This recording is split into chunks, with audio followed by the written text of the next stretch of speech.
Thank you for joining us here on the Frank Sontag podcast. We are on every Friday afternoon, and we are so grateful, me, myself, and I, to have this man sitting across from me.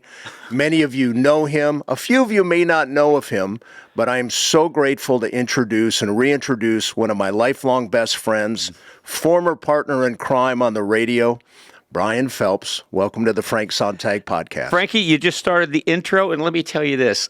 It warmed my heart, and I started smiling when I heard your radio voice, which isn't that different from your regular voice, but it's just like, oh, there's that voice I heard for all those years coming through my headphones, and you're sitting 2 feet away from me, and oh, man, this is great. Thanks for having me. I don't want to start things off with a complaint. Okay. But maybe if I ever return, maybe you could change this, but I think I explicitly wrote in my contract. You did. That there'd be a charcuterie board with no brie. Two things. You got one right. There was no brie. There was not. There's no charcuterie board. And that was in my contract. Last night I was up reading your contract again, and I almost texted you, I don't know what charcuterie was. Oh. But I didn't want to, Right. I wanted to act like I knew. Right. So now I know. When I wrote the contract out and my demands, I had to actually look up the spelling of charcuterie, but I just thought it sounded fancy. And if I sound fancy, you know what you're getting going in with me. That I'm very demanding. Oh, yeah, you're just so high maintenance. Goodness gracious. I should tell your listeners that and viewers that the reason I'm sitting like this is because I have a scar on my nose, and I'm very vain about it. Yeah. You want to talk about the fight you got in and the other person? Yeah. I saved a school bus full of children. There was it was a knife thing. There was a saber involved, and one of those air nail guns. Yeah. Was a construction worker got bad. But I don't want to talk about it really. It's pretty good though. Yeah, thanks. And I'm sure he doesn't look so good. No. What was a she? And she was 9. She was very mean to me. So, all that being said, Okay, I want to go back to Moline and your upbringing. Yeah. And did you always have an interest in comedy? Because anybody that listened to you for the 25 years you were on KLOS, look, I'm not here to blow smoke, but you were the comedic genius. When I first sat in that chair, when Rita said, some of you may not know the story, so Rita Wild was the board op for Mark and Brian, and she got promoted to program director, and she comes into me and says, hey, the guys like you, would you consider running the board? Mm-hmm. And I said, I don't want to get up at 3 o'clock in the morning, and I was kind of doing my new age thing and my weekends. And she said, well, would you sit in for a few months as they try people? I said, I can do that. Rita, kind of put... and there's a little more earlier history. You would do our news. That's right. And that's when I started just okay, you're a positive dude. You are generous dude. And if I could get you laughing... Look, I'm the luckiest guy in the world at being, the comedy writer, the character voices, and the funny thing on the show, hopefully. But, I had 2 great laughs. My ex-partner had a great contagious laugh. He did. And you were, but if I got you laughing, I'll do an imitation, and this will not do it credit. But some of you have heard this. You can go back to the archives and hear it. But if I get him laughing, it's like this. That's right. I can't catch my breath. Here we go. It was a great day when I got to do that. Oh my goodness. Last night I was telling you I had all these flooding revelations or recollections of stuff. Yeah. And the one thing that stood out to me, you probably don't remember this, but it was like one of my many awkward moments. I don't know what got into me. You guys were on the air, and all of a sudden, it wasn't even thrown to me, but I say on the air, okay. I don't know what I was doing.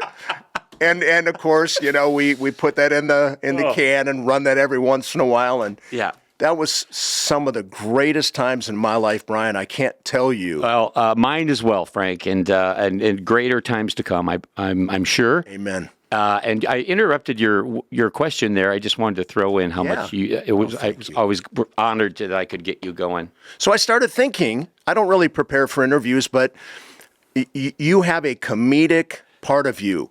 Yeah. You are driven by creativity. You're always, shall I say, sticky notes, and always writing, always creating. So when you were growing up, did you always have that itch? If you did, or maybe talk about inspirations, people that you saw. What about comedy for you? At the very earliest was my father and my mother were my best friends, even as a little child. And but when you're 7 years old, 7-year-olds laugh at certain things. Adults laugh at certain things. But one night we were watching, I still remember, the Red Skelton Show. Oh, my goodness. And Dad, I was laughing I forget, was Clem Cadiddlehopper or something. He was doing one of his character sketches, and I was laughing so hard. And in the middle of me laughing hard, I hear my father laughing hard. And and for some reason, my 7-year-old mind went to this. Oh, my God. My father's laughing at thinks the same thing's funny that I do. And that just lit me up. It was a great feeling. So from that time forward, my goal was to make my father laugh. He had a great sense of humor. He was a very smart, wonderful father, my best friend, as my mom was. And I would make him laugh. I would how I started doing character voices. I'd go and I'd make like paper. If the character I'm doing needs a hat, I'd make that out of tape and typing paper, and I'd put that on my head and go in and do. He'd laugh, probably a courtesy laugh at many times, but I just loved making him laugh. So that was kind of always my joy. And then when I was, I think, 14 or so, Mom and Dad, the Second City Touring Company was I come from a very small farm town of 2,000 people, but about 30 miles away was the Quad Cities. Excuse me. And they took me to see the touring company at Second City. I'd never seen anything like it. And you hear stars or celebrities or artists going, that was the moment. And for me, that was the moment. I'd never seen anything like it. I loved the thinking at the moment. They didn't come out. Second City's an improv group, if you don't know, but they don't come out with a plan. They ask the audience for, all right, give this guy an occupation. And somebody will yell out, barber. Okay, now, and the improv just became everything to me. I was acting in plays and singing in musicals and doing all that, but it was the improv part. And my mind just found great joy in the improv comedy more than, doing stand-up comedy where, you've got a set thing. I just loved that. It was a challenge. And that's kind of how it started. So many years ago on my Sunday night show, I interviewed Patty Boyd, former wife of George Harrison and Eric Clapton. She wrote a book on creativity. She interviewed like 50 of the people in the rock industry and asked them about their experience of interacting with creativity. So as it applies to the question I'm trying to formulate here with what you just shared, did you have moments where it was kind of like a two-edged sword? Like you loved it, but in that realm, you're also putting yourself out there. And not everybody is going to respond maybe the way you hoped. So I would think that would be a way of really developing character and understanding and enhancing your gifts. Talk a little bit about maybe some trials early on, if you had any. Well, yes, there of course.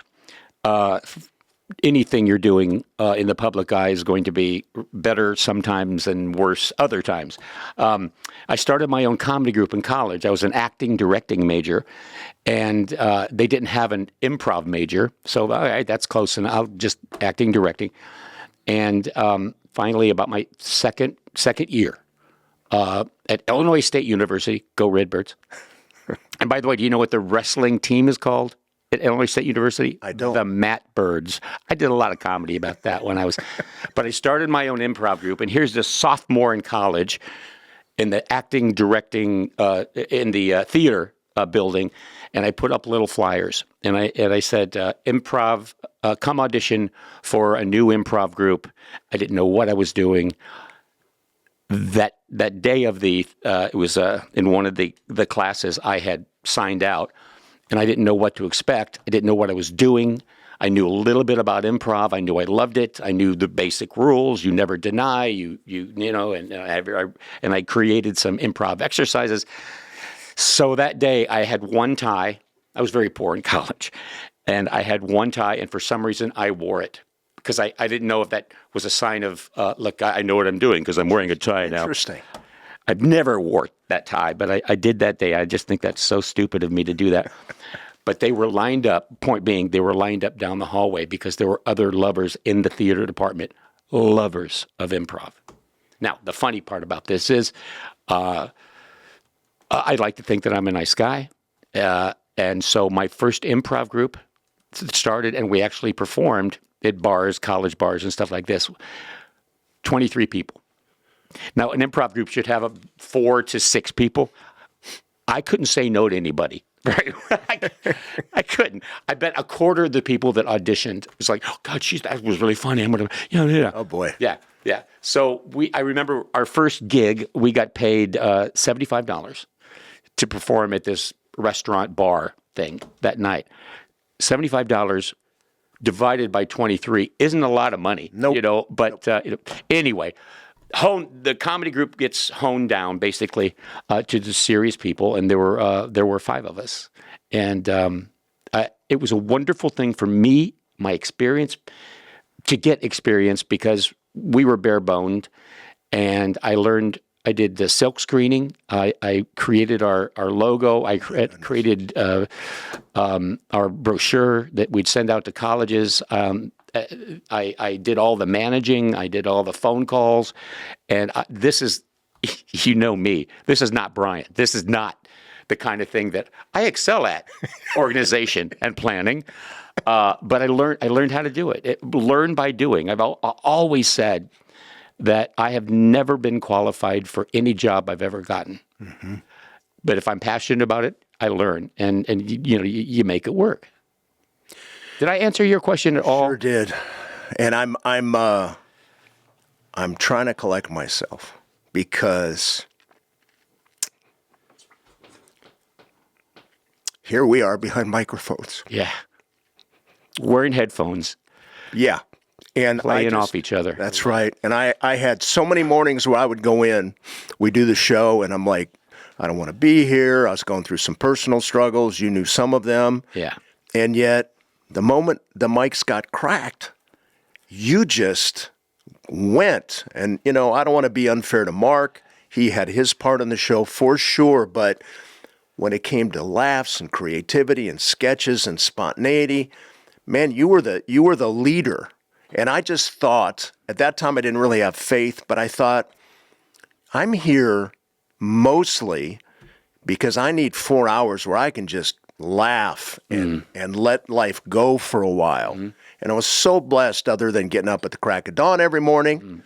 But and I just had a moment where here we are. I mean, we've not sat across from microphones for what, it's been like 12 years. Yeah, not since the court order, but. You said you weren't going to bring that up. All right. No, we haven't. And I keep using the word joy, and the joyful times were that. And I cannot overstate this enough, people. I cannot overstate this enough. When Frank became our board op, sometimes I wasn't the easiest guy to work with because I'm a perfectionist when it comes to the comedy sketch. The word being exactly, it should be said this way. Yep. And I used to drive Rita crazy when she ran our board and I'm also very transparent with my facial. And she would take it wrong a lot, and I don't blame her for it. But if something got screwed up, and usually it was me, but if something got screwed up, I put this frustrated look on my face. I'm sure you've seen it and you remember it. And I think Rita especially would feel responsible, or like I was blaming someone. And no, I was blaming myself, most times. And even if it was someone else's fault, I wasn't mad at that person. I was just mad at, oh, that could have worked so much. That feeling like, oh, we just missed it. But I can't express this truth enough that Frank and I became very, very in tune with what I wanted to do on the show. Through the years, we developed a stable of sound effects, a stable of go-to quick bites of songs. And I would, it may be hard to imagine what I'm trying to tell you, but it became this. All I had to do in the middle of me saying something, I have an idea as I'm talking, like, oh God, that sound effect. Okay. And I would look at you, and you're a magician. You really are. You're so talented at what you do. And I would look at you, and you knew what I wanted. You knew what I needed right there. And it became sometimes even before I knew I wanted it. You said, oh, I see where Brian's going. I'm going to have this ready. And then boom. It's like, oh, wow. That was amazing. It was magical to me. It made my job more effortless than it already had been. Well, I can, and I'm sure as we progress here, I can throw some your way. That's absolutely true. But I will say, in my 36 years of radio, the last 2 or 3 years before the show ended, where you and I were in that studio together, were absolutely the most incredible time of my career, where we would go in there and just, we were like brothers. I mean, I knew you as well as you knew me, and what an honor to get behind microphones and have thousands and thousands of people laugh. Well, and it was all based on not we believe in the same things. For sure. Except for kindness and taking the high road and being creative and having fun. But our other differences, if we had differences, like, I still don't understand why you wore assless chaps every day. But we had differences. But I had a nice ass back then. What are you saying, man? Really Come on now. He really did. I remember the one time he asked me to wax it. And Easy. I get you appointments somewhere. Oh boy, I tell you. But the connection that we had wasn't based on what our religion is or what political affiliation or anything like that. It was and is, I believe, to this day. And again, we haven't sat across from each other wearing headphones into a mic for a long time, but it's still there. Yeah. And what we had was very, very special. That just, you can't buy it. You can't rent it. You can't hire a guy like, all right, get inside my head and know exactly what I want when I want it. Yeah. You can't. But you wanted to make it work as bad as I did. I did. I mean, I'm a perfectionist. I think things should be excellent. We talked off the air about Coach Wooden and make every day your masterpiece. Yeah. I really wanted whatever little bit I could do to contribute to the show. And I listened before I signed on with you guys. I mean, who didn't? But I just thought, this is extraordinary. This is exceptional. And when Rita asked me to go in, the part of me that didn't want to was I honestly didn't feel I was capable or qualified. But sitting in there for a couple of months where you would have people potentially come in, I kind of got a little hooked on it. I didn't say anything, but I'm like, I think I could do this. I'm having fun with the guys. Man, did you. Yeah, and then she said, it's yours, and man, did you. Since the rest is history. I will throw this out really quick because I'll never forget it, and it's a measure of the man sitting across from me right now. We used to do football bets. And before the season started... Oh, I wish this was alcohol right now. I got to take a sip on this one. I know where you're going, You're going to love it. Before the season starts, every year, all the people involved on the show, all the family members would pick their team.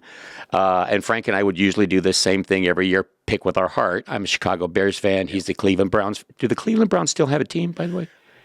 They do. Look who's talking, though. Chicago Bears fan. Worst team in the league.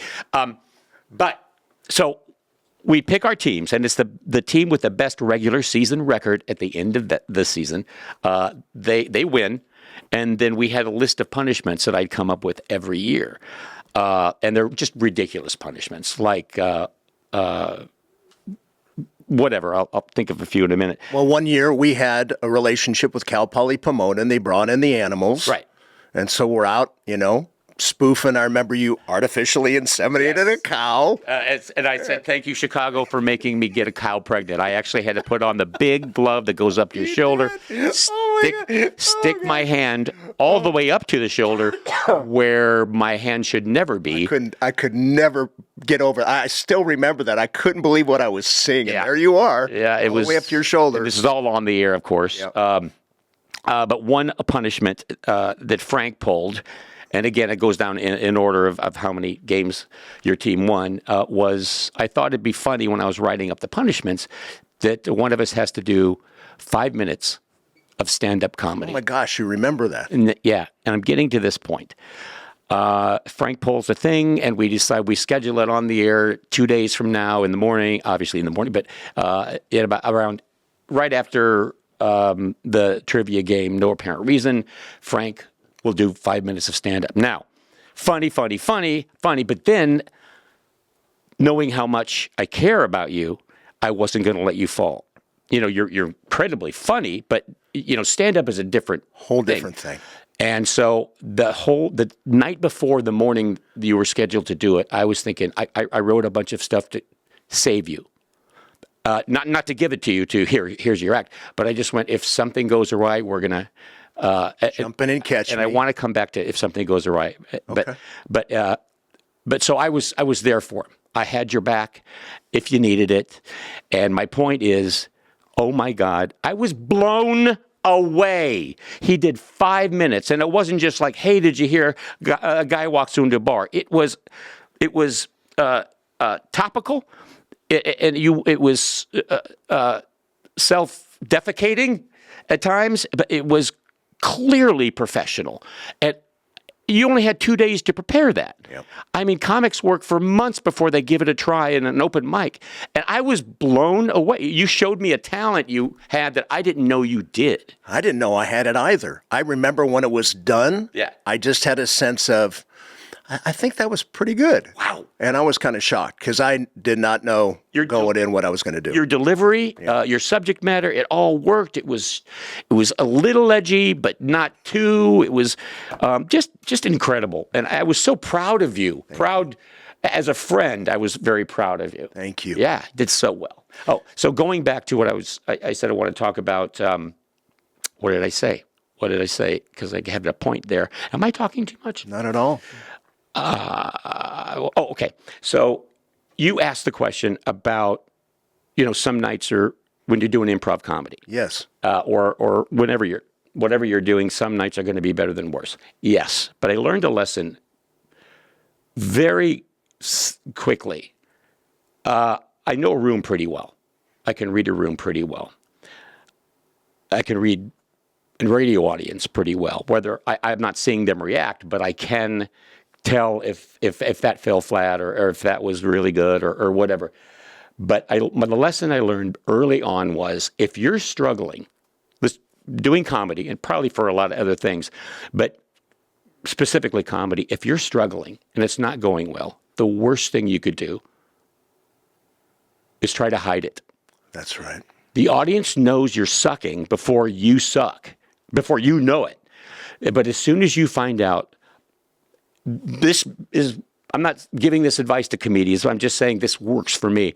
You make fun of it. You be honest. Boy, this is tanking, which I did in many of the character voices. I don't remember if one of my favorite was the electronic football guy. Oh my gosh. And I spent so much time writing that. And Eric, my writing partner of the last few years, we were proud of it. And so I walked in there, I did the thing, and about halfway through, he goes, it was an electronic football guy's voice was like, I was really hoping this would go better because I wanted to come back soon, but I guess it'll be the last time to do this. But just a little thing gives the audience, it makes them almost relieved because the audience in a comedy setting really wants you to succeed.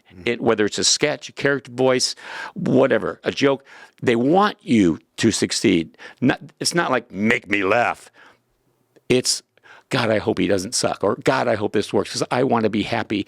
I want to laugh my ass off, and I want him to feel good about it, or her to feel good about it. So it's a great rule. Johnny Carson did it. He did. When his monologue tanked, he was the first to bring it up, and that is a great lesson to abide by. Yeah, amen. He would do it with even facial expressions. Yeah. Without even saying things. Yeah. He's like, this is not going where we thought it would go. Yep. Brian Phelps is my guest. So let's talk a little bit about Frank radio. Sontag is the host. Let's talk about radio. So you go from Moline, eventually you ended up in Birmingham with Mark. Was that a hard jump to go to radio when you had years live improv in front of people to this kind of a medium? No, it wasn't hard. What was hard was knowing radio. I didn't know. I knew nothing about it. I was originally supposed to, when I got an internship, when my comedy group kind of disbanded after 4 or 5 years, I hadn't got my degree yet, and I decided, well, that was fun. I'll never use that experience again. I better start getting serious. So I went to school as a broadcast advertising major. I thought, and this is about the time where the Where's the Beef lady and all that. Sure. Commercials were being edgy funny, or funny that you hadn't seen that kind of humor before. I wanted to write and, of course, star in, cast myself into these funny commercials. I thought I could do that. So, but I thought the improv stuff, I'll never use that stuff again. So I took a radio class as part of the major, and I had no aspirations of being on the radio. And I called this radio station, was one of the assignments, to call a radio station, pick a department, and whatever department you want, and do a report or a paper on it. And I just happened to land in traffic, which I didn't even know what traffic did at the time, which they basically schedule all the commercials and whatever else is the format of the show, business-wise. And I got the traffic manager on the phone. This is Q101 in Chicago. And it was one of the stations I listened to because I thought Murphy in the Morning was really funny. And I'm a top 40, and it was a top 40 station. I'm a top 40 guy, or was at the time. Who am I lying to? I still am. So she answered the phone, and we started talking. And I said, I'm a student, and I'm going to write a paper, and it's an assignment. But we started talking. I got her laughing, and laughing a little more. And she goes, have you ever interned? And I said, you mean like medically? No, intern. You can, interns, and she had to explain what intern is. No, I haven't. Well, there's a man here who writes all our funny commercials and does voices on the morning show, named Peter Stacker. And I think he'd really like you. Would you come in and sit down with him and talk? Long story, shorter than was going to be. I got the internship. It was a 20-hour a week, obviously no money. But I swindled and lied my way into 40 hours a week. So I was there every day and doing improv comedy at night. And I became, because I was a little older, I think it was like 23 instead of the 19, 20-year-old freshman that needed credits. Because I was a little older, I had some street cred a little bit. I became his apprentice, and he was my mentor with sketch writing in comedy, doing that kind of thing, and voices.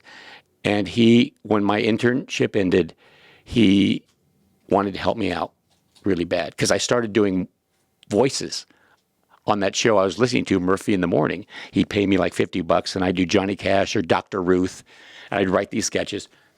And so Peter Stacker, and you know Peter Stacker, you all do. Example, remember those commercials? It was, I think, a beer commercial, and the lead singer from White Stripes or something, but he would say, hey, Mr. One of the farm. Sure. What's going on the farm? Sure. You're the kind of guy. That's Peter Stacker. He was the voice all over America, all over everything. it was an honor to work for him. But he also did for radio stations. He would do his, he would record the 100,000 watt blowtorch, KTTV, whatever it was, and for radio stations all over the country. So he was connected with a lot. And he goes, there's this radio station down in Birmingham, Alabama, and I think I could, let me make a call. Okay. So he makes the call, and I'm listening to his side of the conversation, and he way oversold me. He goes, all right, I got this guy. He does improv comedy. He does voices. He's street smart. When he said I'm street smart, I go, I'm street smart? I didn't know what an intern meant. I'm street. So I'm getting to a point here they flew me down. The radio station, WAPI in Birmingham, Alabama, they flew me down. I'm still wearing that same one tie that I own. I get off the plane. There's a white limousine. Wow. On the tarmac. I get in the limousine, and there's Bernie Barker and another guy, and Bernie Barker's the general manager. And I still remember his fake suede jacket, and it was peach. But That's a good look. We small talk and greetings and all that, and then Bernie goes, now, Brian, if you decide to take this job, what we're going to do is, and I heard nothing after he said that. If I decide, does that mean that? And I still remember turning away from him, and they used to have those little porthole windows in limousines. I just stuck my face to it so he kind of couldn't see it. I went like, yes. Mm-hmm. Trying to act old, I'm sure. But I was going, oh my God. So I was originally supposed to work they wanted to pair me with this guy. It was Mark O'Brien, believe it or not. Mike O'Brien. It was going to be the O'Brien and Bryan show because this guy was 25, 30 years older than me, out of St. Louis. We immediately bonded. There was no judgment, like, oh, the young kid, my partner. I loved him and he loved me, and I flew back from Birmingham to Chicago where I was living, and just like, oh my God, I'm so lucky. I'm so fortunate. I'm so blessed. I'm so all this. And 2 weeks before the show was supposed to start, his wife didn't want to leave St. Louis. Oh, my goodness. And that was a very hard phone call to get because he was so emotional. He was like, Brian, I'm so sorry. We were going to be, he's the radio guy and I was the comedy guy. And we respected each other for that and supported each other and had each other's back. So now they have to go find another guy. And a couple of days later, the program director called me from Birmingham and said, okay, we got this guy. He's been in radio for 20 years. He does this, and I think you guys could maybe get along. And Mark came out. They flew me back down to meet my newest partner, and we started playing tapes for each other in what we've been doing, his radio show and my comedy in Chicago, and we wanted it to work so badly, probably for different reasons, but we wanted it to work so badly that people thought from the very first show on that we'd known each other since we were in fourth grade. Mm-hmm. We sounded like we were like that close. And it was a great thing, but that's how that started. That's how I got to Birmingham, Alabama. And on a not as a funny note, I thought I was so naive. I thought there was no such thing anymore as prejudice, as bigotry. I really did, because my great-grandfather, who was alive until I was like a teenager, was a member in his younger days of a very bad organization, a very bigoted organization. His kids, my grandma and grandpa's, they were tolerant, but now, we don't really need to sit and have a conversation with people of another color. Yep. My parents were totally enlightened. I'm talking so much. They had a lot of intelligence, and they knew what was right or wrong. Yeah. But everybody was taking a step down, from my great-grandfather to me. And I was so naive thinking that people everywhere in the United States felt the same way I did. I thought bigotry is over. Bigotry is done. I'm the generation that ends it. And there you are in Birmingham, Alabama. And I land in Birmingham. Oh, boy. And the first thing, by the second day, I heard a very nice person that worked at the radio station say, use the N-word. Yeah. And some people that I had just met and I really liked used the N-word. And I went to the program director and I go, I don't think I can do this because these are people I was working with. I don't think I can do that. And he was very enlightened as well. He goes, here's the thing. If you can let it go through one ear and out the other, you could write sketches about how that you can do whatever you want, but I want you to stay. So I gave it a shot, and it worked out really well. It worked out really well. We did well there. You were with Mark in Birmingham for how long? On the air for a year and 8 months, maybe. So I have a story for you don't know. Okay. So I had been at KLOS since '85. I started out screening the talk shows. I got a late night talk show. I lied constantly. PD called me and, have you ever DJ'd? Oh, yeah, I did in college. Exactly. You ever done news direct? Oh, yeah, I did in college. See? And learn There you go. holding your breath. There you go. That's my point. Good job. So they call me in the office and they say, have you ever produced a morning show? Yeah, I did for 3 months in college. So they said, we want you to produce the morning show. This is before you guys got there. Here's the story. It was Rachel Donahue.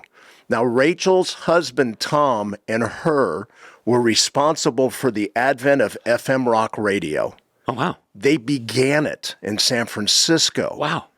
And it blew up. And so I knew of Rachel, and I had heard she's a tough woman. But I go in there, I'm thinking, what can it be? I'm going to go in, act like I know what I'm doing, producing. So I go in the first day, it's in the old building, and she looks at me. We go to break. She had a nickname for me on the air. Don't even need to say it. But we go to break, and she goes, you've never done this before, have you? Oh. She knew right away because she was a seasoned veteran in radio. She saw right through me. Yeah.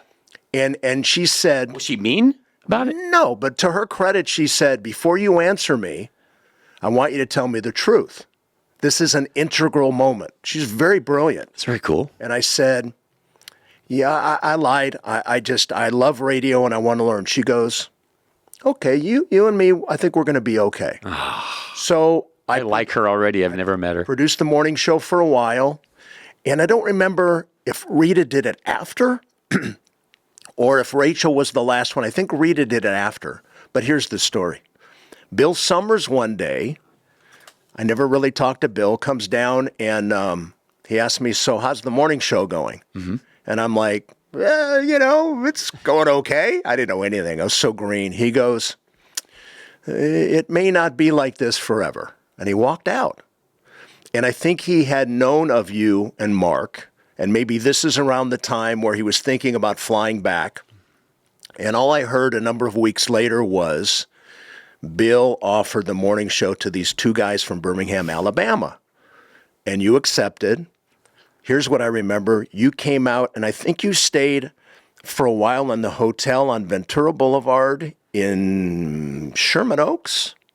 Yeah, it was that Hilton, I think it was, on the corner or the intersection Right of off the the freeway. 405 and the 101. Yep. Yeah. So anyway, so I was tracking you guys from afar. And then I think, in my time of stretching the truth, one morning they say, we want you to do news with the new guys. Yeah. So in the old building, I'm in another studio, and all I could see through the glass kind of angles, and there you guys were. And I didn't know anything. I was scared out of my mind. Right. Two quick stories. I think it was the second day. I'm in there reading the news, and I just hear the door open, and I'm trying to be really professional. And I see a hand come up from behind me, and I see a cigarette lighter light up. And next thing you know, my copy's on fire. You lit my copy on fire. And he's in the middle of the most serious story or something. And I'm trying to just wing it. So that and shortly thereafter was one of the big earthquakes. Yeah. You guys were on the air when we got hit. Yeah. And I remember I really liked these guys. And I just kind of filed it away. Chuck was our news guy forever. And little did I know, a number of months later, many months later, I'd be in there with you guys. Yeah. A short little thing about the earthquake. It was the first earthquake that I'd ever experienced. So we're on the air. Now, a few weeks before that, they put us up in the Hilton. And the night we arrived, I'm unpacking in my room, and the news is on. And they did the swimming pool? Well, that was a horrible thing, but yeah. Okay. But the news is on, and the reporter is interviewing a scientist. And the scientist said, "This is the first night I'm in L.A." Earthquakes. The scientist says, "I don't know why people are moving out here.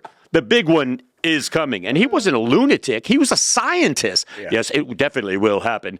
And I'm on the 30th story of a hotel in the valley. Like, oh boy, oh boy, oh boy, oh boy, oh boy. But the morning that happened, that earthquake, I never felt one, didn't know what to expect. Donny Osmond is on our show. He was. And unfortunately for Mr. Osmond, he was between me and the door of the studio. And you had to get to the door. I ran up Donny Osmond's back. I ran up and over. You did. I'd never, like, here it is, because the big one's coming is still running through my mind, you know. But remember the reporter Kent Shocknick. that climbed under his desk? Kent Shocknick. Okay. He took a lot of ribbing for that. Sure did. And I thought that was so unfair, because if there were kids watching, if there were, you know, whoever's watching that freaked out like I did, you know, I made the wrong choice. I ran up a celebrity's back to get out of the room. He just very simply climbed under his desk. And I've always hoped, I've never talked to him, but I hope that he heard my support. And he got a lot of other people's support for what he did. It was it was heroic. Even if he was, sure, we were all scared those 8 seconds or 10 seconds of the earth moving. So yeah, he was probably freaked out as well. But what he did was so correct and so heroic, I think. Obviously, Brian Phelps is my guest. Obviously. I like that. So, you can tell Brian's here. So I think you guys started in 87, maybe? Does that sound right? It was around late 80s. And you were there for a while, and next thing you know, there was quite a buzz about the morning show. You guys hit big fairly quickly. And blink your eyes for me, and it was 25 years later. Now, I don't want to minimize day in and day out, 4+ hours a day, and the grind and the promos and the appearances and the sketches and interviews and all the things you did in a quarter of a century. I miss it. I still to this day miss it. You've been to my house. You know all my Post-it or sticky notes, as you call them. I have these legal pads that's sitting in front of me all over the house with ideas, with just because that's what I did for so long. I can't not do it. I'll see something on the news, or I'll see something of interest, like, oh, I could do a sketch on that, even though I don't have a venue, you know, for this, but it brings me joy to do it. And I stacks and stacks of things like that. So, yeah. You're still funny as ever, if not more so. And I'm sure some people are going to look at this and go, what's Brian doing now? You did the podcast with Jill for a while. You were gracious enough for a little over a year. Yeah. Why you had me on, I don't know. But I grew to really love you as my brother early on in the last stint of 2-3 years. And I'd become a Christian, and we don't need to get into that, but that kind of, the dynamic shifted a little bit.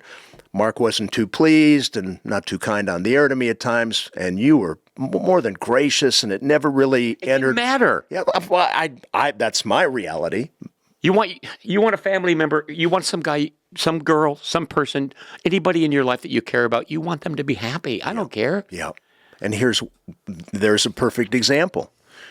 So I grew to love you like my brother. I get asked all the time, do you ever talk to the guys? And I always say, Mark, not so much, but I talk to Brian all the time. We've stayed in touch. I love him now more than ever. He's got some really exciting things going on. And it was a good run. And they're like, we miss him. We miss Brian. You know, athletes will say, Frank, which you were one of them when you played for, your high-level college basketball and all that. But it's the same with me. When they retire or when they leave somewhere that was near and dear to them, first thing they say is, I miss the guys. I miss the locker room. I miss that. And that's what that was for me. That's what I miss. I miss going in to this day. Because people will ask me, do you regret anything? There's a few things. But I think I made the right decision. But I miss so badly, sometimes more than I can express, the Priva and the Dannies and the fun we had, and the connection that you and I had. I already have spoken about the creative connection, but just the support. I miss not having a family like that.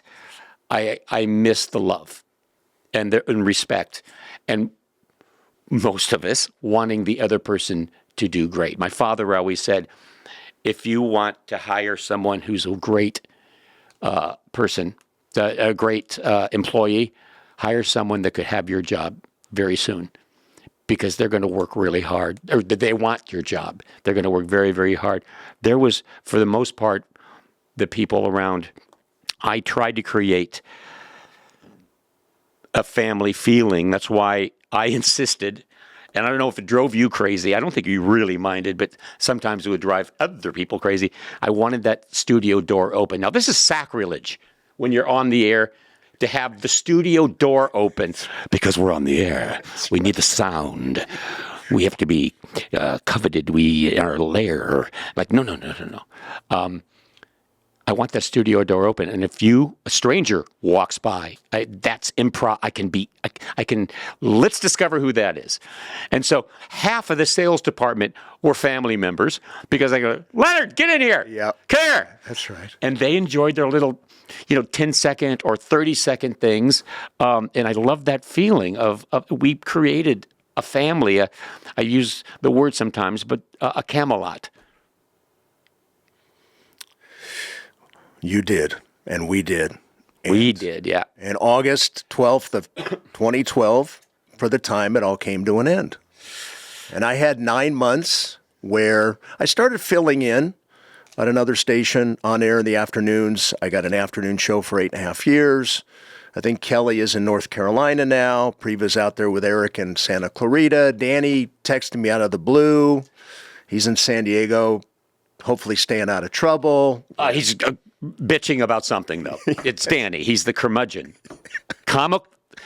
He's a very funny guy, I got to say. But Danny ran our syndication board, and he was a very good worker. But I loved. One of the things I loved about him is he was no bones about it. He didn't try to hide his curmudgeonness. For sure. He would just get mad at the slightest things, not about us or the show, but nobody enjoyed that a bit that I'm doing or that something we're doing comically on the show tanking more than Danny. When it was a nightmare, the sketch or whatever, it just didn't work. He'd come in laughing his, you know what off. So yeah, but I loved it so much. That we created that family, and radio. And one of the reasons I think I got out at the right time is because radio changed with social media, with podcasts, and podcasts. Since I did the 1 year with Jill, directly following me leaving KLOS, which was a great deal of fun, but they've changed. I mean, they're a business now. Instead of, hey, Steve, you want to do a podcast in my attic? Right. It's a big business. There's a lot to it. So I have a dear friend of mine, and we've been friends for a little over 5 years now, that he was one of those guys. My term PLU? Yep. People like us. And I'm not saying anything negative. If you're not a PLU, we're just different. and maybe you're a negative kind of angle on life kind of person. The older I get, I tend to shun those people from my life. But I have this great friend, and he came to me. He's a very successful showrunner, director, movies and television, producer. And in his off time, he happens to be a professor at USC. He'll kill me for even saying those almost 4 letters. At USC, where he went to film school as a kid. And we met at a show busy kind of party. It was Harry Morgan's Christmas party, thrown each year by the incredibly talented Laurie McCreary at our house in Malibu. And I didn't want to be there. I didn't want to go. But, Laurie's a dear friend of mine. I love her partner. So I went. And I'm sitting there kind of walking around, didn't know anybody. And all they had, by the way, was beer and wine. I'm like, is this Malibu? This is a big mansion. You can't get like some Kettle One up here or something? Right. So I'm just walking around with my, I hate beer, with my beer and not talking to anybody. And I see another guy sit. He looked just like I felt. Trey's a big guy, just incredibly stunning person, both physically and personality and just presence. And I kind of sat down about 4 stools down from him, and he started talking me up. Yeah, he was talking to me, and we connected immediately. Now, if this were a movie, I would now zip ahead to just us talking, like introducing each other. He was a huge fan when he came out here to go to USC. He said to me, he goes, I want you to know something.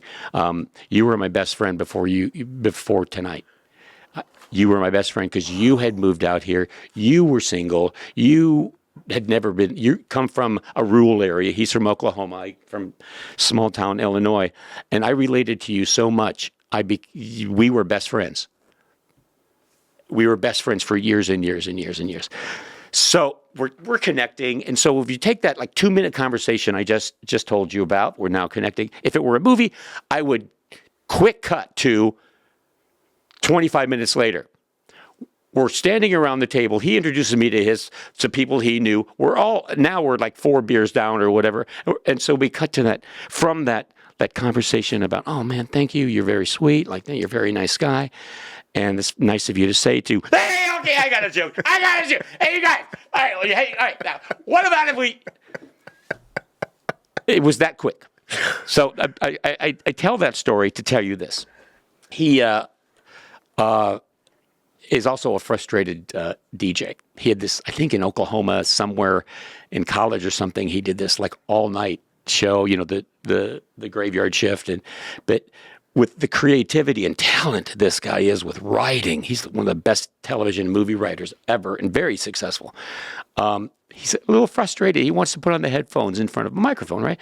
So he'd been calling me and talking about, we're going to find something. I just know we're going to work together sometime. And one of the classes he teaches at USC is how to make a pitch.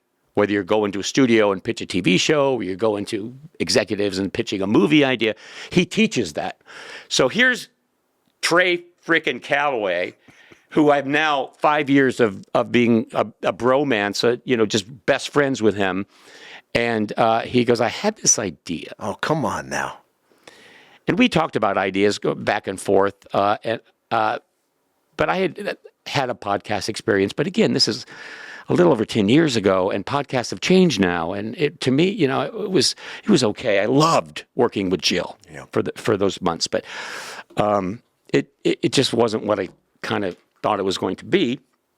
Well, now it kind of is. So he goes, I had this idea, and I think it could really be good. I think it really could. Now, here's this guy with this success saying, I had this idea, and I think it could be really good. So immediately in my mind, I go, no, I don't care. I'll do it. Sure, whatever you think, because I trust him now with my life as he trusts me. And to be honest, the idea was very sweet, and it was very, there was some room for me to be me, but it's not how do I put this? It's a little different than me and you and Priva and Ted just cracking up and just knowing how things are supposed to go and the timing of them and getting all that years of experience. This is a little different for me. But because I love this guy and I trust him, he just says, I can't say too much. This is supposed to be a tease. Okay. But I will say, coming up in the spring, perhaps, Just possibly. there may be a podcast, possibly. Wow. Coming. That's a little different from what we've been talking about now for what's it been 4 hours I've been on. But it's a little different. But it's also it's going to be a lot of fun. It's going to be special. It's going to be very special. And I'm very, very excited about it. So as genius as this guy in the industry we call the business of show business, and, I'm a one-trick pony, basically. I know how to write a comedy sketch. I know how to do character voices. I know how to do this and this and this. But he's got all these avenues. Podcasts aren't one of them.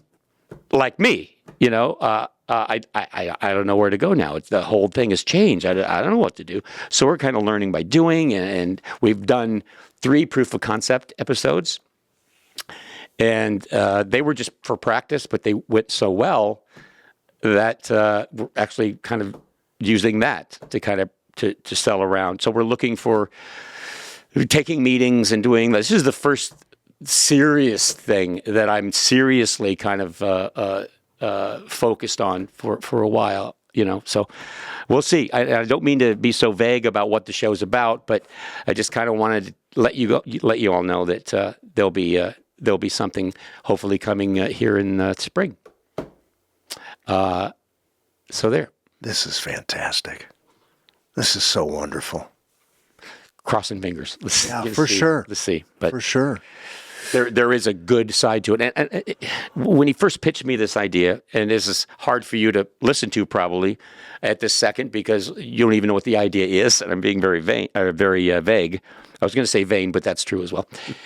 But when he first pitched me this idea, I kind of interrupted him, and I go, well, before you go any further, I want to hear more, but I don't want it to be saccharine. I don't want it to be woo-woo. I don't want it to be, and then what happened? A very special episode, And I'm like, he goes, no. Let me finish the pitch. And he did, and I went, oh. Okay. So we're on our way. That's fantastic. Brian is my guest. And been his guest for, 7, 8 days? No, we're just scratching the surface. I told you before you got in. You can do a 2-parter if you want. I don't know. Let's just see here. Oh, I see. I do have a couple questions, a couple things I want to share. Yeah. So it's been 12 years, I think, for the viewers. Let's go 11. It's been 11. Yeah. The viewers are watching. Like, what you been doing? When they ask me, this is what I tell them. Of all of the people that God has placed in my life, Brian Phelps is a guy that wakes up in the morning, is grateful he wakes up. He's got his commitment to health, and he can find more than enough things to do in the course of the day. Even if that means, sitting watching TV for 3 hours, whatever. You've never been one to just, how do I say this, waste anything. Yeah. And I tell them, Brian's good. If anybody in my life that I know knows how to really enjoy life, it's Brian. And yet, probably in part by your own choice, you've been under the radar for a lot of years. Yeah, so, I know. That wasn't the plan. I didn't want to do the Johnny Carson thing and disappear, right? Off the face of the earth. But I just started enjoying it. I think I will say the first couple 3 years weren't particularly family-wise happy for me because I had a few losses and I was taking care of those people. So, but then, like I said, I'm excited about this. But I always remember kind of going to along the lines of what you were just talking about. I'll always remember something my mother said. I'll never forget it. She looked at me, Frank, and she said, "That's it for you, you little freak. No more pets." So, and I've just really kept that to heart. Yeah. For a long time. That's quite wise. Thanks, man. Wise wisdom. Yeah. Here's a couple of things I want to throw out there about what we've talked, and one of the things you've done a bit of traveling. I have. Now, I may be wrong, and I don't want to get too much into the weeds, but it seems to me the running joke, and I still haven't been to frickin' Italy. The running joke on the morning show was, it's my home country. I love it. I'm Italian, cose faccia, all that stuff. Still haven't been to Italy. We were doing the show. I don't know how long it was before the show ended, but you told me, I'm going to Italy. Now, you went for a particular reason we don't need to get into, but you went to Italy, and you came back, and I don't know if you had been to Europe before that, but I think that was the beginning of, and maybe I'm filling in the blanks that aren't true, but you've done a fair amount of traveling overseas. When we've kept in touch, you tell me from time to time, I'm traveling, I'm flying here, I'm flying there. Mm-hmm. So places? Oh, yeah, sure. Places you love? The first time was to England, and this is the time when we got 2 weeks off, and so you have to come back in 2 weeks. But I went. I've always wanted to go to England, and I knew I had to start. I want to start traveling like that, and luckily I had the means to. So I decided I'm going to start. So England was my first choice. And I still remember this guy. I was staying at a hotel, and it was across the road was this beautiful park, and then the Thames, the river, and I had jet lag. I landed there, and it was 6 o'clock in the morning, and it was time. I couldn't sleep. The sun's coming up, so I took a book. And I walked across the street, and I'm sitting on this bench. Now, this street was lined with benches facing the river, face 50. There are 50 benches, just one after the other, going down. It was a beautiful setting. The sun is just coming up. I'm in England. I'm in Europe. I'm in how lucky I am. And I just kept, looking up and just watching this beautiful sunrise, thinking, how did I catch a pass? How did I get so lucky to be here? And then out of the corner of my eye, I see this guy walking towards the bench. And again, all these benches are empty except my bench. But I see him kind of coming, and he was a corpulent, older guy wearing a light blue velvet tracksuit. God bless him. He didn't have the best mouthful of teeth. But he had gold chains and all that. And he's walking, and I'm just, I was prepared to say, "Hey, how are you doing?" as he walked past. So he gets to my bench, and he sits down on it.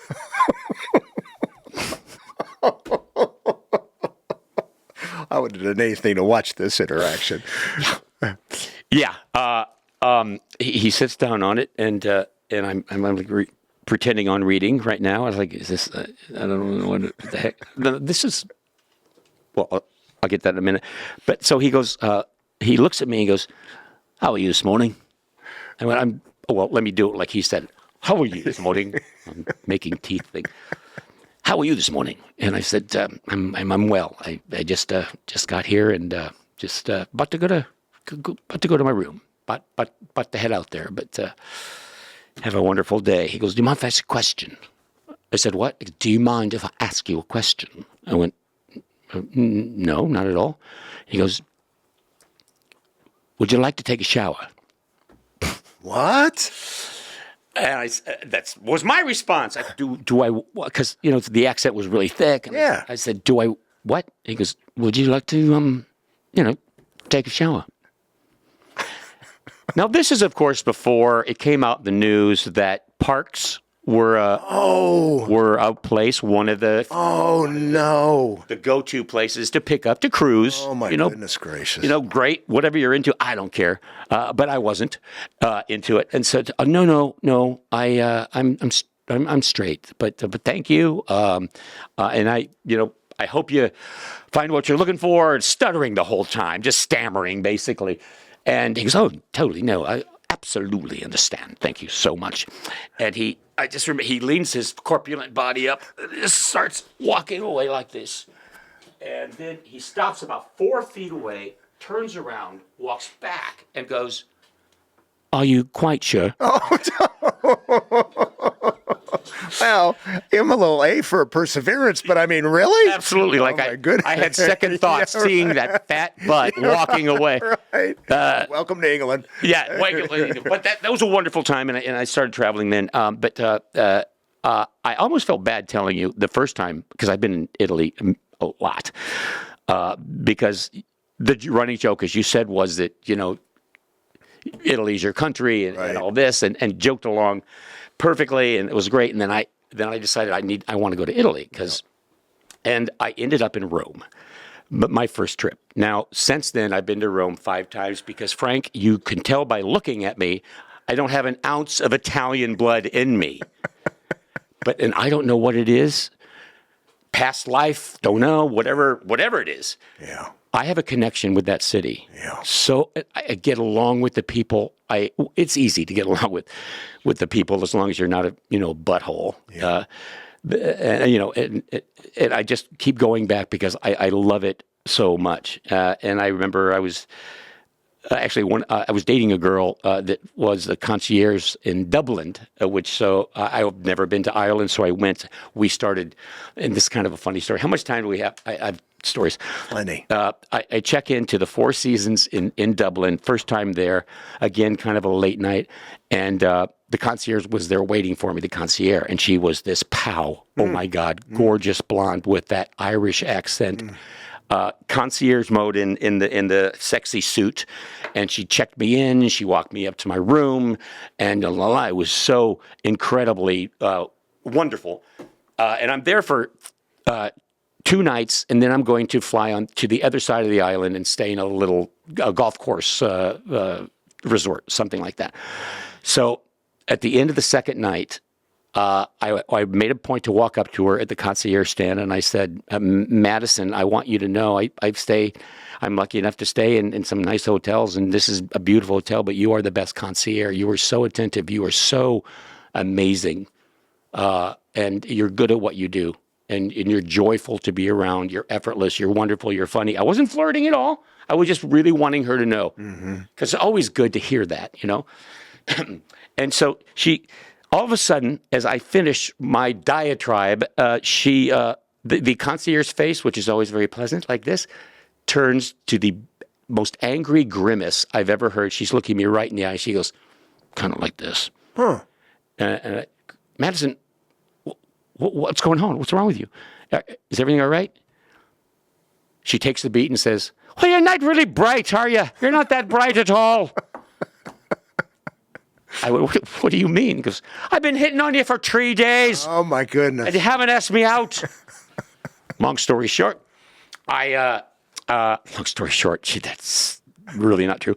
But I talked to her manager that night, and I got him to agree to give her a couple of days off, and she flew to the other side of the island. And as a result, she was my girlfriend for like 3 years. Wow. So, yeah, but I guess I was the type of personality who likes his girlfriend about an ocean away. But yeah, so I flew out to there a lot, and to be honest with you, I'd love to say that's what I've continued doing yearly, and it hasn't since COVID, really. Yeah. COVID changed everything. Changed everything, and I got to get back on that. There's so many other places I want to go. I mean, Palmdale. For one, I'd love to go to Palmdale. Nice place to visit. I hear they have an Arby's there, but I'm not promising anything because I heard they change chefs. Yeah. So let's see. But yeah, I do enjoy travel, and Rome especially is the place for me. Yeah, I don't think I told you. Spring of last year, Erin, who gives you her best, She said, please tell Brian I love him and tell him hello. And Dante this morning, can you see Brian? Tell him I said hello. Such a great heart. Yeah. So last spring, Your wife is lovely, and your boy, oh my God. yeah, he just turned 16 a couple of days ago, and he's 6'2", and man, I love him. So here's the point. Good to hear. Last spring, Erin's like, she's Irish. Please, let's go to England. Let's go to Ireland. Let's go to Scotland. Let's go to Europe. And Dante and I look at each other. I'd rather stay here. I don't want to fly 10 hours on a plane. And I catch myself. I go, honey, okay, we'll make it happen. So we went last spring. We landed in Germany and then flew into Ireland, into Dublin, spent, 5 days in Dublin. And then the one thing I will never do again, we had a travel agent set it up. He said, you must drive your own car. Oh, no. I would not do that. Check this out. So we're renting a car, and I don't think about it. We're in Dublin a couple days in the city, and then we're going to start driving, and he's got the map and the itinerary, and we got GPS. I walk into, they dropped us off into this rent-a-car place. Don't understand the guy at all. His accent is so thick, but he asked me, do I want an EV? And I didn't understand what he was saying. What? Huh? Yeah. He goes, Tesla. And I'm like, no, I don't want an EV. Give me a car. So they pull this car up, and I walk up on the driver's side, get in and sit down, and I look, and I'm like, there's no steering wheel over here. Oh, man. Didn't even think about it. Yeah. But we were there maybe a week and a half. We drove everywhere. I will never rent a car again. We took a back road to a castle. I don't remember the castle name, but I mean, the way people drive, the roads are tiny and big rigs are flying by and you're like, wrong side of the road. Oh yeah, right turn. That's the one thing of the trip that I will never, ever do again. And I drove that rent-a-car, and when I put it finally away... You were brave enough to drive. I wouldn't. I didn't think about it. If I would have thought about it, I would have said no way. But the travel agent, you need to drive, you need to be independent, don't go with tours, and we did that whole thing. When we were in Scotland for a short time and then took the train into London, we spent a little time in London. That's a place that I'm kicking myself. We didn't spend more time in London. Mm-hmm. It was a great trip. And I remember flying home thinking, why did I wait so long to travel to Europe? Yeah. Save the car driving thing. So we went last spring. We're threatening to go again this year.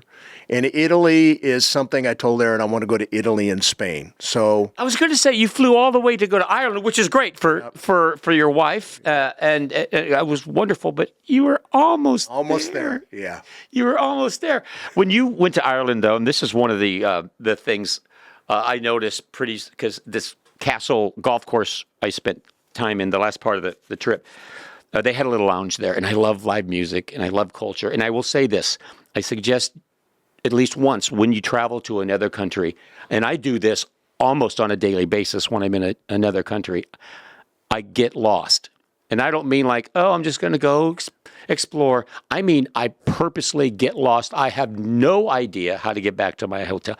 And what you do is you find a pub or you find a somewhere where you sit down and start talking to the person next to you, a local, and just don't be a butthole. I mean, just be kind, and they're going to be kind, and you get to know the greatest people, and they have the greatest conversations, and it'll enlighten you it'll expand you. It'll expand your mind, your heart, whatever. And, we're also focused. Yeah. We're also one track here. I got to get to here from there. But if you get lost and I don't know how to get back to my hotel, I'll tell you. But that was a side note. But I wanted to suggest that to anyone who travels. But well, and that not to make you feel uncomfortable, but that's again indicative of who you are. You love humanity. You're always kind to people. That's one of the many. Selfishly. Well, yes and no. I want that feeling of getting to know someone and my mind opening up and my heart opening up, for better, for worse. But thank you. But did you notice this in Ireland? And again, because I had my girlfriend there, I'd been 6 or 7 times. Did you notice? I went down to the little bar I was telling you about in this castle, and every night they would have live entertainment. And the live entertainment usually one, but maybe 2 performers, and they're singing Irish folk tunes. Yeah. Now, I had no real experience with Irish folk tunes. I don't care. It's live music. I love live music. Yeah, I prefer cover songs. But these weren't cover songs. But Irish music, folk music, is some of the most depressing lyric I have ever heard. And they sing it joyfully. Oh, my mother was born without a tongue. My grandfather had no elbows. They took his leg after the war. It's just, oh, God. Oh, I think that's why they sell so much liquor. I need another drink. It's just, the depression. Oh, my goodness. Oh, my house burnt down and my hand came off. Oh, Jesus. Please. Sing something. Can you do you know ABBA? What do you just do something? What? Oh, my goodness. Oh, so Dante, this will be my final thing, but you mentioned Dante's 6'2" now. One of a Frank Bryan moment that I'll never forget where Danny, our board op, was getting married, and he invited us all to the wedding. So we're sitting there at the reception tables, those round tables, and Frank and I are sitting right next to each other. And the news had just come out a day or two later, or maybe a week or two earlier, that your lovely wife is pregnant. Yep. And the glow about you, the joy, the pride, and everything. Now the band is pretty loud, and our table was pretty close to the stage, so it was kind of hard to hear. Oh, he's showing me he's showing me a picture of Dante. Wow, you are so lucky he got his mom's. Oh, you ain't lying there, brother. No, man, you're great. Jeez. Haven't seen him in a long time. But anyway, so we're sitting next to the stage where the band is playing, and Danny's being lifted up on a chair. The way they do, the lovely ceremony, lovely reception. The food's great. I'm sitting next to Frank, and I said, "So, I'm very excited. So excited for you. Have you and your wife picked a name for your son?" At that point, they knew it was going to be a boy, I think. And you looked at me with a gleam, this light in your eye. You were so pleased, and so he looks at me and he goes, "Yes, we have." "Oh, what is it?" And again, the band is really, really loud. Really loud. He goes, he looks at me with a gleam in his eye, pride, love, and he says, "Tonto." You looked at me like you were trying to be gracious, like, Tonto. Tonto? Tonto's a great name. You don't hear that name a lot for little newborns to be. Tonto, is it? And then you go, "What?" I go, "Tonto?" He goes, No, Dante. Oh, but for a good 2 minutes, I thought you named your child Tonto. Which actually my gosh, would be kind of cool. That'd be kind of cool. Yeah. And that's the way it was for years. You would always ask, "How's Tonto?" And oh my goodness. Hey, before we wrap up, I also want to ask. One of the many great memories I had outside of the air studio with you is when we would go play some golf. Yes. How's golf? And it's a brutal sport, no doubt. It's a doubt. challenge for me not to say what I'm about to say is because I made a vow to myself about 4 or 5 years ago that I'm not going to be that guy. A grandpa or an older guy who walks into a room and starts immediately talking about his injuries. But I will say this, I have some pretty serious back issues. So if you're a golfer, you can maybe relate to this, but I still love the game and hate the game. I still enjoy playing with my dearest friends. That's the reason I do play the game, not because I'm a good golfer, but because I enjoy it. Again, the camaraderie, the locker room, sports kind of thing. And the people you meet, because you get paired with people, strangers, and a lot of times they're incredible, and I could tell you a million stories. But I have some back issues, so I haven't been playing. I used to play a couple times a week with you a lot, and now it's been a year and I've maybe played once every month out of the year.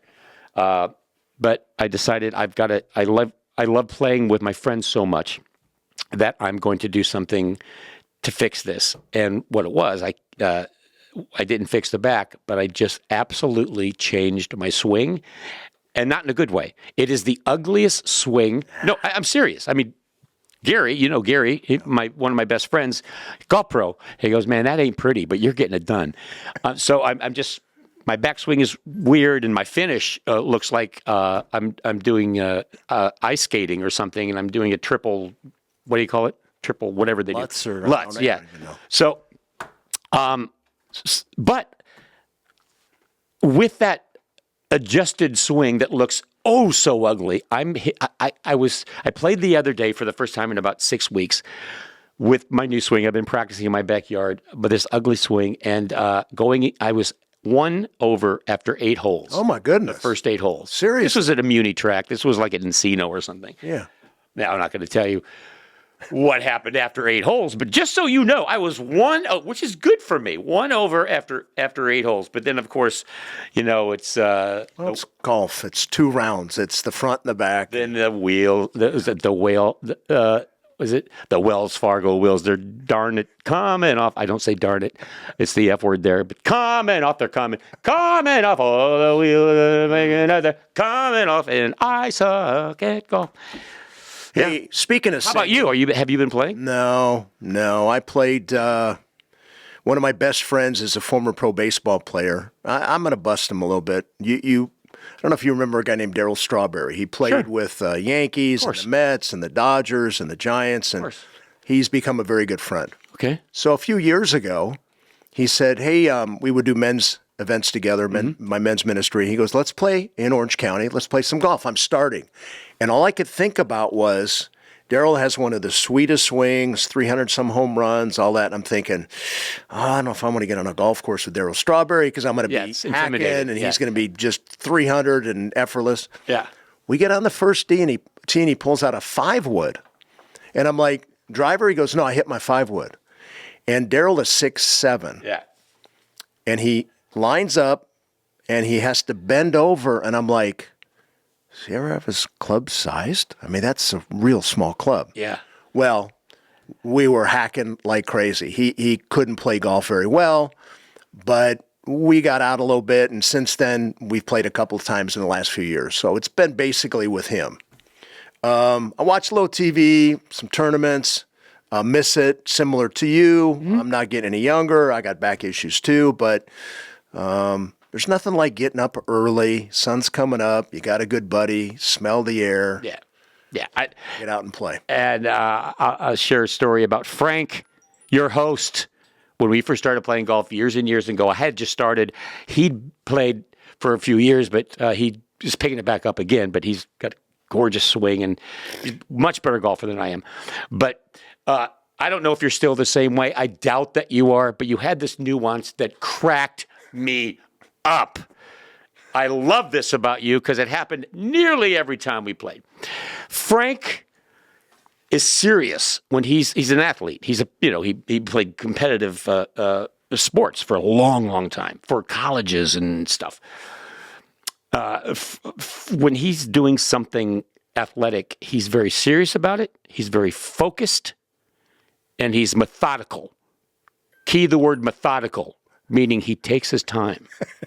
I got my ritual. Oh, goodness. His ritual would, let's see, I could go to the restroom about 100 yards away. There's one of those little portable things, and I'd come back, and he's still lining up his Oh, boy, look at the time. We shot. got in here.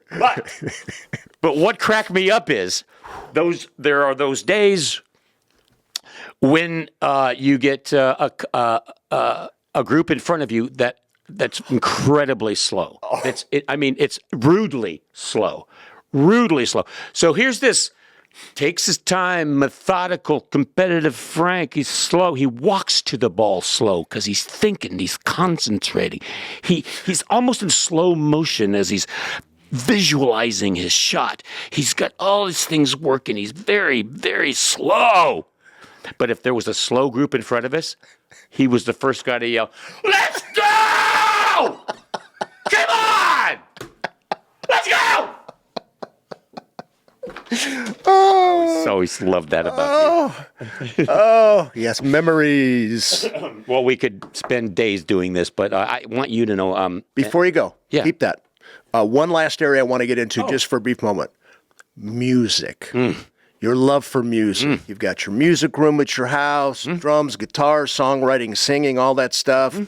Never forget when you sang the national anthem at the Kings. Which was a bet I lost. That was one of the punishments. You did fantastic. Well, I don't know about that, but I got Talk about the love of music and what's going on. Are you still playing? What are you doing? My love of music started with, I guess, my aunt when I was a little kid, but she was the youngest of the aunts. She was, I think, 16, and she would take me to Elvis Presley movies, or she would take me to hear bands in the park or something. But my real love of music, my appreciation of the lyric, came from my best friend, still to this day, been best friends since 4th grade, Dan. You've met Dan, Big Dan. Yeah. And he had, we were too poor. We didn't have a turntable, but him and I were, we bale hay together. We were partners. We were the go-to guys farmers wanted because we were so good at what we did. And we were very, very serious about it. He would take that money and he bought a stereo, 2 speakers and a turntable.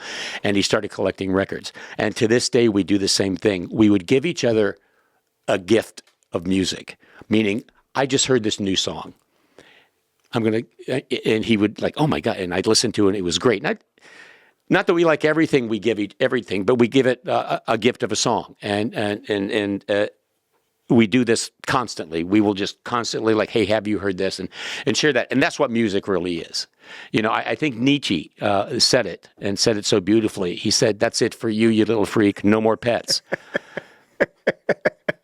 But he also said... I've heard that before. Yeah. He also said, without music, life would be a mistake. Yeah. And Dan... it was a lot more go into the back catalogs than I was. I'm Mr. Top 40, radio. But he's another thing, being opened up. If you're open to being opened up and sort of broaden your horizons, is being that open. If someone says, hey, hear this song, even if it's not a genre that your favorite genre, give it a listen. You're going to discover some amazing things. Many times. So to answer your question, I'm still way into it. I still hack around on the drums. I'm still a drum whore, meaning Frank knows about me. I would go to a bar somewhere where there's a great cover band. And I'm not a great drummer, but I can hold my own with pretty much any cover song, standard cover song. And I was the kid when I was 12, and I'd be like, I'd go to a concert thinking, God, what if he goes, is there a drummer in the house? Our drummer's broken his arm. I'm like, yes, I'll do it. I was that kid. Mm-hmm. So if they invite me up here, I can, wherever I go, I'll be glad to sit in because I still keep my chops up. Mm. Yeah. I would be remiss if I didn't bring this quick memory up, and it just came to me. Dave needs a shave now. Dave's the man. Dave's the man. Board here. And we've been here for so long. I think when I was on Pastor Josh's show, I was 2 hours and change, wasn't I? Yeah, probably, yeah. 2:30, 2:40. So Dave's used to it. Right. But we'll wind down very quickly here. I'm not in a hurry to go. I mean, this reminds me of one of the mini breaks. Yeah, right. We'd come out and do, you're supposed to do 10 minutes, play a commercial break. Syndication, you got to get out. We went an hour and then had to catch up with like 35 minutes of commercials. End to end. Yeah. Oh, my goodness. Shut up. But go ahead. I'm sorry. So here's, you always impressed upon me with music, not only your love for it, but that open, and you just kind of said it, open your mind to other types of music. So one of the many gifts that I gave you was introducing you to a German band that loved fire. And I'll never forget, we piled in the limo and went to the Forum and saw Rammstein. That was one of the greatest, funniest moments of my life. Du hast. Yeah. Now, that's a great example, a really wonderful example, Frank, of what I was talking about. I would never listen. This is a heavy metal band that I don't understand the words to. But it just blew my mind that it was a show metal band. Yeah. I mean, think of it as heavy metal as you can get. Screeching music, growling, pyrotech. They actually set a guy on fire with a fire. What do you Yep. call that thing? The fire gun or whatever you call it. Yep. But I thought the most wonderful moment and heartfelt moment of the show is when a giant penis came out and they sprayed the audience. Oh, my goodness. With confetti. Yeah, only rock and roll. But it's like what I was telling you about. Like Frank goes, "Hey, what do you think of these guys?" And I gave him a chance. It's like I wouldn't listen to him if I were wanting to go to sleep at night. But yeah, they're just you opened your mind a little bit and experiencing and enjoying and judging, if you want to, different things in life and seeing if that particular thing it can be a part of your life. Yeah, it's amazing, and that was a fun. I remember I got this limo for everybody in it, and I didn't want to be just not crappy, but just a regular limo because there were like how many of us? A bunch of 7, 8, 7 or 8, and so I got one of those like SUV limos, and we were traveling in style, but we were a little early, so we got to whatever part of the city the venue is, and Danny or somebody said, "I'm kind of hungry," so we stopped at a Taco Bell. That's right. And went through the drive-through in this huge SUV limo. Yeah, it was fun. Felt like a rock star.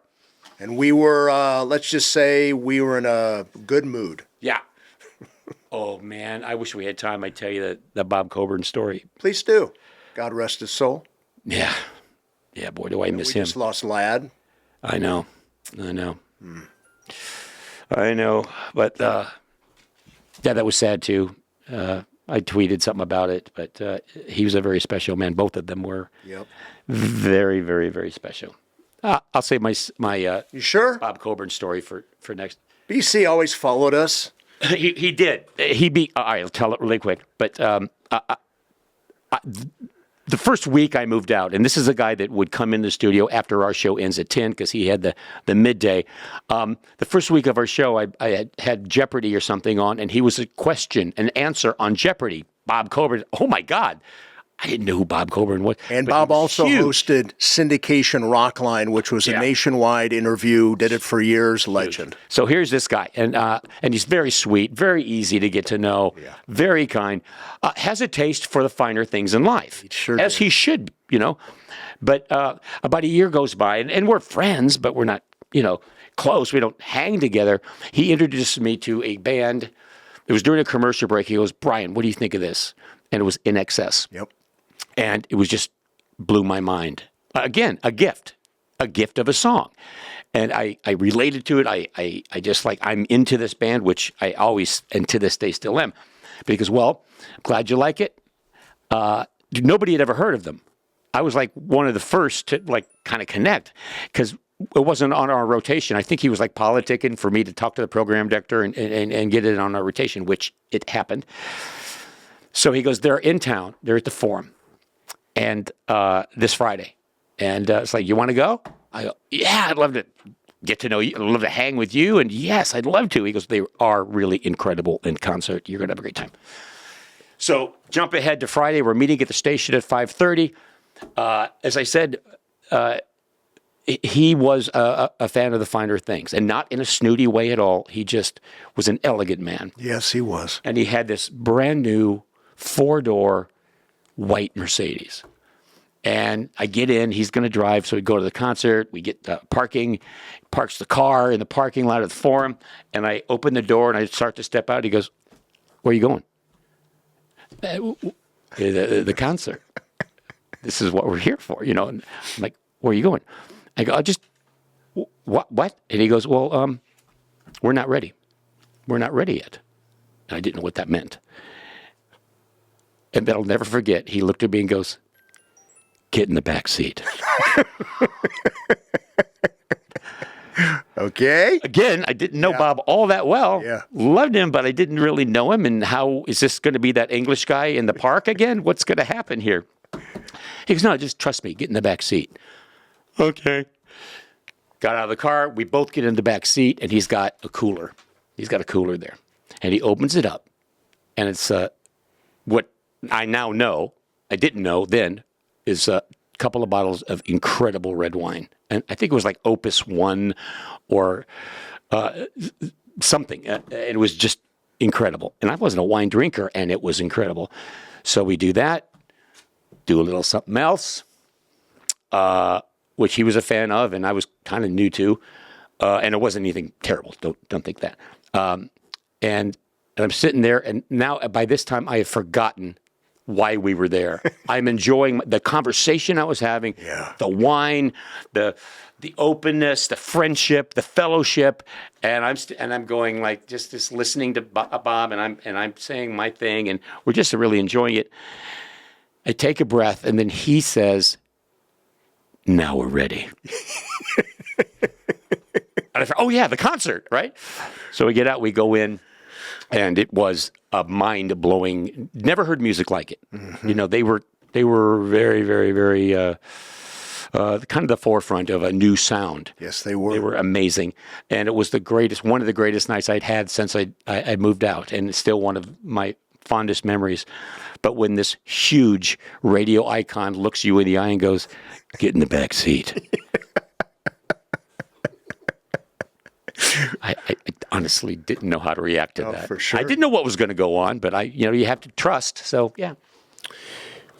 There are, safe to say, some people that are going to watch this.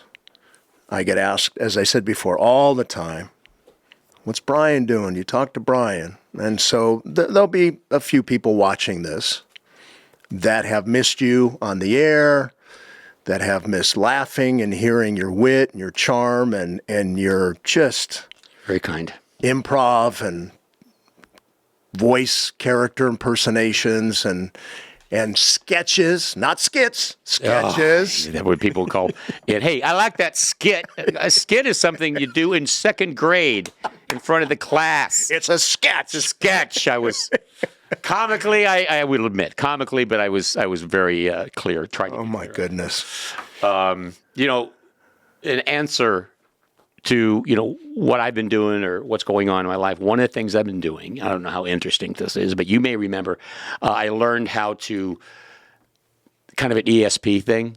I've been really practicing this. I've been really working on it, and I'm kind of a clairvoyant now.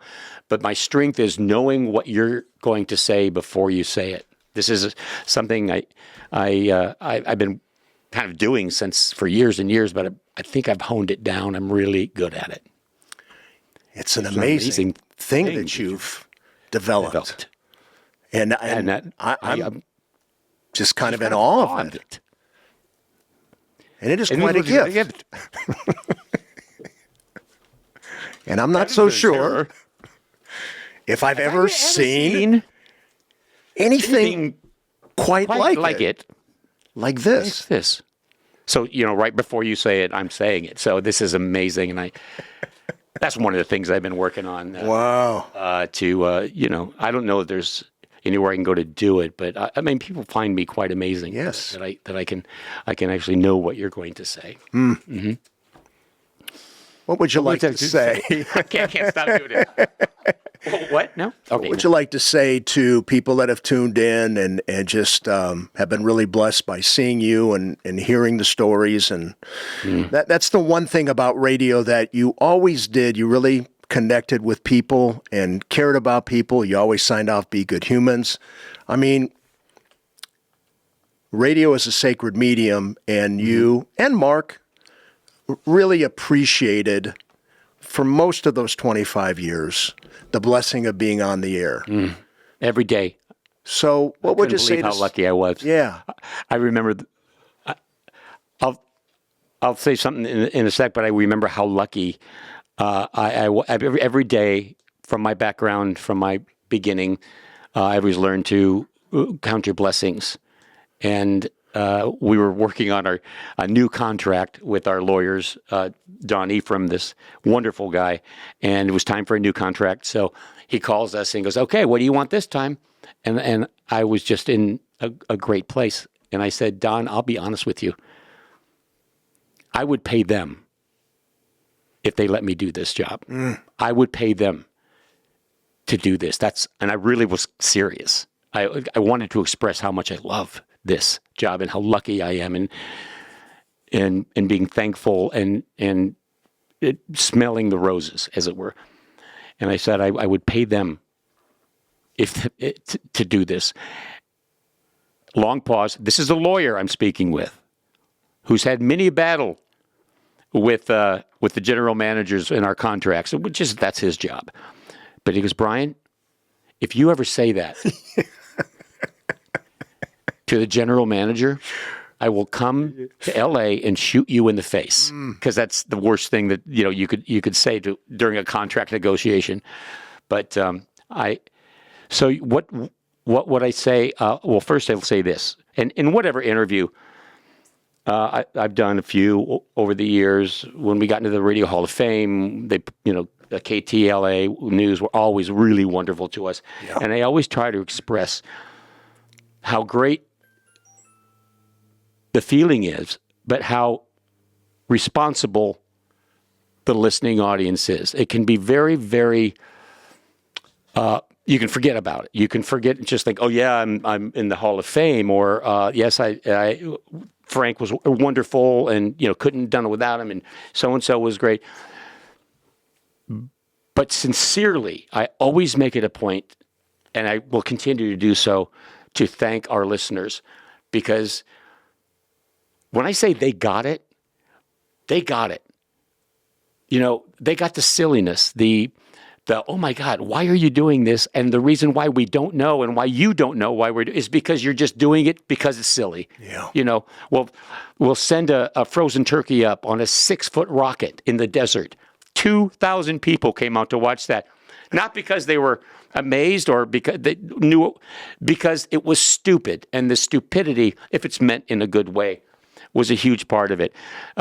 And I could come up with a billion examples, but that's what I've always tried to thank the listeners for hanging and for being a part of it. Because one of the things that was very important to me, and you would tell people this, is that you always let the audience in on whatever you're doing. If it's a stupid stunt we're doing, don't just plan it and then announce it and then go do it. You let them in on it to help with it. Yeah. Okay, we need a 18-wheeler, and we'll take calls on the air.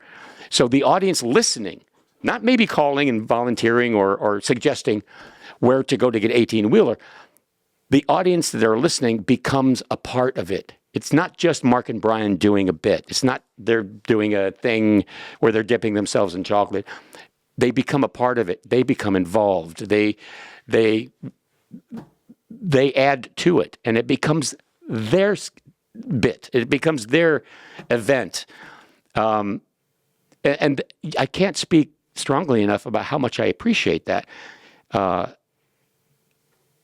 The love that we got from them, not just as being maybe fans of the show, but I just, it floors me, Frank, when I hear these people. I'll meet somebody and they'll come up and go, "Oh my God, I really love your show, but you got me through this," or yeah, that's right.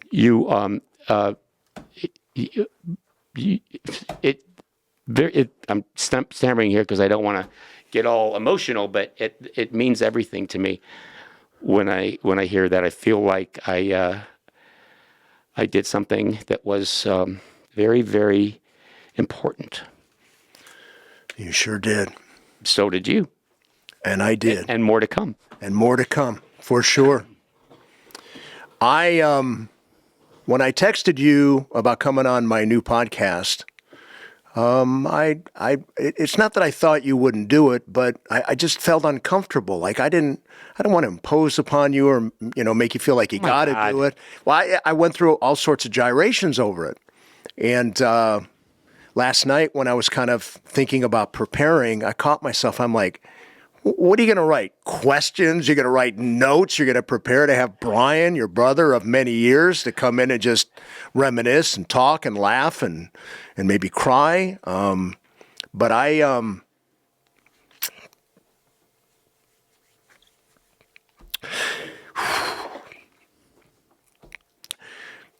I was one of those guys. There were times in my life where I was going through hell and just coming in, like you were just talking about that listener that would come and say, "Thank you for getting me through a rough time." Mm-hmm. Boy, I was one of the listeners too, being on that board, being in studio. I can remember many a time where I'm like, this is just amazing that I can come in and put my life on the back 40 for a while and just have a blast and help people heal and connect. And so when you agreed to come in, my only sadness is, for now, I guess we're going to wrap it up here, but just know I've never loved you more. So grateful for all the stuff. I had thought maybe we had spent a time going through memories. Gosh, I got a lot. Maybe we'll talk another time, but thank you for doing this and praying for what may be to come with your guy here. And if we can help you get the word out, serve you in any way, I hope and pray that we'll continue to do the podcast. But thank you for coming in and doing this. It was an absolute blast. I knew it was going to be, but I didn't know what your angle is going to be. So what I would usually do if I'm a guest on something is I'll just make copious notes. Because I want to, you got to go with your guns loaded. Yeah. And I was making notes and I did, this and this and this and this, but they weren't like a big list of things. I said, it's Frank. I don't need to come in with my guns loaded. Because you had said a couple of nights ago, you called me and said, I don't have a plan. And I actually started smiling when I'm listening to you on the phone. I said, oh, that's great. Because I know where it can go if you didn't. You're an amazingly talented individual, an amazingly caring individual, a lovely human being. And you got me through that last year because it was a pretty stressful year for me. And I'll never forget that. And so this was sort of the thing. We had fun reminiscing. We had some laughs, but also you're able to. You should be like a network interviewer and interview like tyrants, and you make people feel good, and you bring joy out of people as well. So, yeah, man, I had a blast. We'll let you know. We'll keep you informed on what's happening with our little project, and we'll see how it goes. All right. Yeah. Dave, so sorry. Dave's had to pee for like the last 45 minutes. Oh, what? Oh, sorry. Number 2. Not so much. But he's, yeah. But I'm sorry. You said an hour, but you bring good questions up or you lead me places. So I'm blaming you. Your fault. My fault. All my fault. I talked a lot. I'm sorry, folks. I'm sorry. No, not at all. Thank you. Thank you for, man, words just can't express. Thank you for everything. Thank you. And can I say? Oh, yeah. Would you mind? It's your show. No, please do. Be good humans. We'll leave it at that. Thank you for watching. This is the Frank Sontag Podcast. It was fun. Amen. Thank you, Brian.